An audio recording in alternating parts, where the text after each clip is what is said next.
সাতক্ষীরা সীমান্তে বিজেপির বিশেষ অভিযানে প্রায় 20,42,913 টাকা মূল্যের একটি স্বর্ণের বার আটক করছেন বিজেপি। বিস্তারিত আব্দুল ওয়াহাবের পাঠানোর তথ্যের ভিডিও চিত্রে।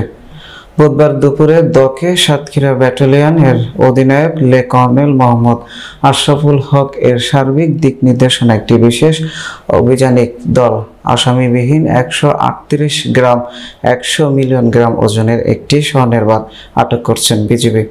গোয়েন্দা তথ্যের ভিত্তিতে এই স্বর্ণের আটক করা হয়। উল্লেখ, সদর উপজেলা আবাদের হাট এলাকা দিয়ে স্বর্ণের ভারতে পাচারের উদ্দেশ্যে গমন করেন। উক্ত সংবাদ প্রাপ্তির পর অধিনায়কের নির্দেশ অর্থ ব্যাটালিয়নের জাউডাঙ্গা বিশেষ ক্যাম্পাসের টহল কমান্ডার হাবিলদার মোহাম্মদ আমিরুল ইসলামের নেতৃত্বে একটি বিশেষ চৌকস অভিযানিক দল বর্ণিত স্থানে কৌশলে অবস্থান গ্রহণ করেন।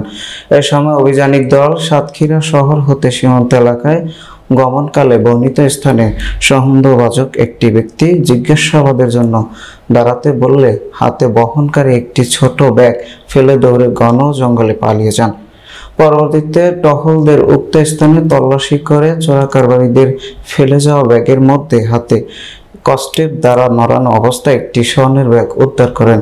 উদ্ধারকৃত স্বর্ণের ওজন 138 গ্রাম 100 মিলিয়ন, যার মূল্য 20,42,913 টাকা। উদ্ধারকৃত স্বর্ণের ট্রেজারিতে জমা দেওয়া হয়েছে। এ ব্যাপারে সাতক্ষীরা সদর থানায় একটি মামলা দায়ের করা হয়েছে।